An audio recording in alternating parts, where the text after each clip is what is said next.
quite looking forward to this actually. Haven't seen the boys for a little while. Operating in a little tent structure as well, which is something a bit different to what we used to have down at Lincoln.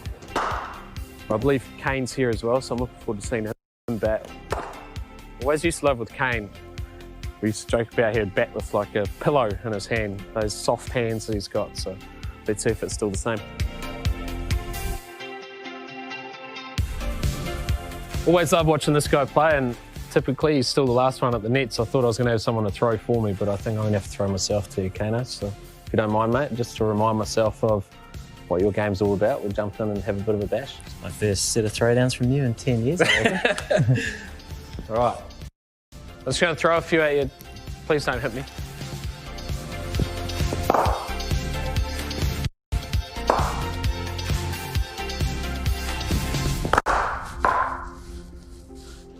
That's actually a pretty good one to talk about. What's that one? Because I saw something on the way back just then. Oh, yeah? I saw the seam coming back at me. Did you? Do you remember that conversation we had, the first pink ball test match? It was the first pink ball test match we were playing, and Kane was batting in the nets, and the pink ball's had a green seam, eh? Started off, yeah. Started off green. Yeah. He comes down to me, he's facing the spin, he goes, geez, I'm really struggling just to pick up the seam. I looked at him, I was like, pick up the seam? He's like, yeah, you know how you can see the seam when the ball's bowling? I said, you mean like for spin and pace now? He said, yeah. No. So, mate, I've never seen the seam in my life. There's a reason why you're as good as what you are, and the rest of us are all just sort of battling away. But is that honestly true? You can actually see? No, I think there's just an awareness, you know, when you're focusing on the ball, that when it doesn't have the seam, then your bearings of how it's arriving, I think is different, you know, so the spin's going over top of the ball versus, you know what I mean? So you kind of get a... So what about a seamer then? Yes, well, yeah, similar thing. I mean, you got those, well, Jim Anderson, best in the world at swinging it both ways, and you're wanting to keep a close eye on that so you can try and negotiate. You know, give yourself the best chance if he is looking to swing them in, swing them away, and provide some sort of shape or some sort of resistance. So you don't, I guess you're not seeing it super clear, but it's, for me anyway, I think it's just a bit of an awareness of, you just sort of pick it up a little bit. And you've always, like that's all the way through, you've always tried to focus on the seam. Are you focusing on it as he's running into bowl, or you're focusing on it when he's letting the ball go? I suppose I don't try and think about it like too much. I'm trying to be relaxed, look at the general area of where the ball's coming from, and rely on the fact that your instincts will sort of pick up on, you know, maybe the change in direction of the seam and those sorts of things. So I'm going to throw a few more. Yeah. I do know you're quite hard on the guys who are throwing as well too. Not intentionally. I'm sure that's developed. I don't remember you being quite as hard earlier on, but is that a perfectionist type? I won't say anything, but I think they sense some body language, and then they think I'm hard on them. But I'd never discourage a thrower. You know, I want them to keep throwing. On that note, I feel encouraged to keep throwing too. Good. One thing I want to talk to you about in a minute though is something I think everyone around the world considers in your game has been the ability to play the ball so late. So while you're watching a few of these, I want to just have you thinking about that too, because I want to find out some of your answers. They sort of refer to it as Kane's batting with the pillow in his hand, I think, from memory. That's when I started. So are you looking for it to bounce, or are you just waiting as late as you can to play the ball? Is that a conscious thought? Just trying to, basically if there's potential for the ball to move sideways, which is obviously a threat, you know, to a batsman, then trying to hit the ball, nice and late, to give yourself the best chance to adjust. You know, if you commit to the first line and it swings or seams, then I think straight away you can, put yourself into a little bit of trouble. And you're looking to try and play it under your eyes? Pretty much. I mean, it's interesting, you get on other surfaces and you actually want to let the hands go because you want to meet the ball rather than using the pace. And I think when you are playing late, you tend to use the pace a little bit because you're letting the ball come, under your eyes. And however, if the wicket is perhaps skiddy and low, then you want to try and adjust and get the hands out so you're meeting the ball, making that contact out in front. So it does change, and I try to make those adjustments. How do you tell yourself to wait though? Like the bowler's coming in, I think most people, the more hyped up they are, the further their hands get out in front of themselves. They want to get after the ball. How do you compose yourself enough? I mean, I guess trying to keep your hands back and, you know, hitting the, you know, trying to hit the top of the ball rather than, you know, hitting the back side of it. If you're sort of behind and pushing at the ball rather than over the top of the ball and meeting it, then I think it can create a better shape. But yeah, so that's kind of the idea. Right, I'll keep trying, sorry. Yeah, come on, Do you get annoyed with coaches that stop and ask just questions? keep talking, yeah. Sorry. And so your movements are all geared towards it as well? Yeah, it's just it's an intention, you know, and then outside of that, your game naturally will, you know, try and adjust and you'll play your shots, but hopefully it just means you're playing them from a slightly different place. So, you know, rather than out in front of you and driving the ball, you're sort of striking it back here, and often it might mean that the ball goes squarer sometimes, or yeah, square through each side of the wicket, but that's kind of the nature of perhaps where you're striking the ball. When you first started playing international cricket, you were very controlled, very disciplined, very in your own sort of game. And what we've seen in the last few years is you've developed the ability to be aggressive and to be able to transfer your game across different formats and be very successful as well. How have you been able to expand your game to cover all three formats? Yeah, I mean, it's always a challenge, and you're always wanting to, you know, improve in all of those areas, whatever the format may be, but especially the changing between formats. You know, you go on a tour and it's 2020 cricket followed by Test, followed by one-day cricket, and you know, for me, I think initially you saw the T20 game come into our sport, and it sort of suggested you had to play one way, and it was hitting the ball a long way.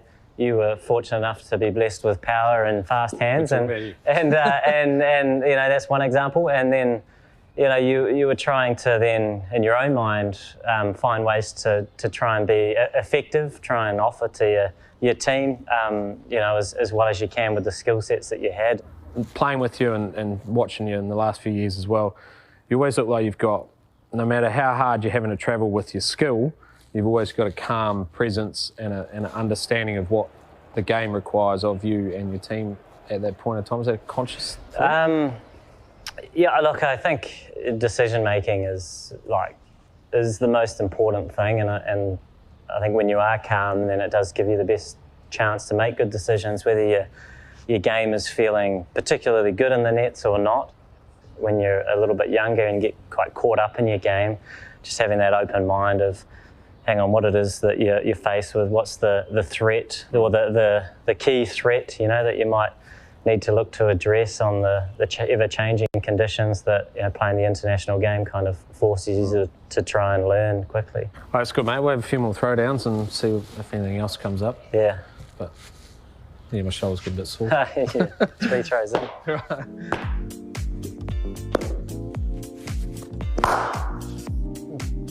Have that one again.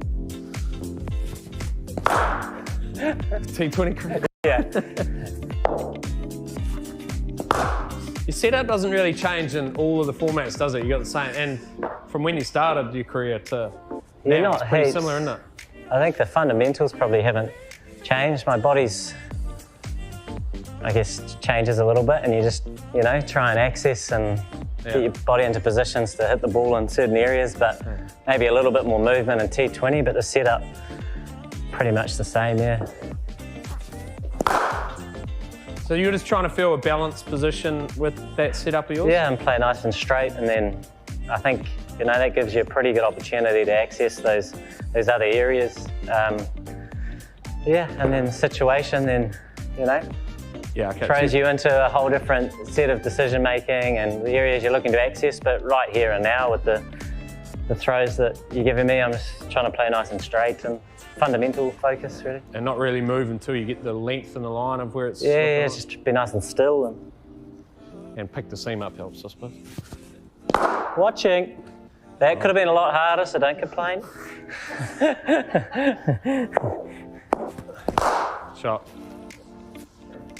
pretty accurate for, you know, For a what? coach for a what? for a new coach. Your arm conditioned to just lovely leg stump half volleys. It's nice. Steady, I'm under pressure with these throws. He's on the money. He knows how to make us feel good. Sorry. It's got Finish on that for a sec. I just want to talk one more thing. Yeah. Tips, please. No, not tips. No, I just want to. So we go back to that setup. So you're pretty sort of neutral position. Yeah. You tap your hands a lot, don't you? And sort of occupy your hands a bit while the guys run in to bowl. Yeah. Try and make sure they get back at some stage.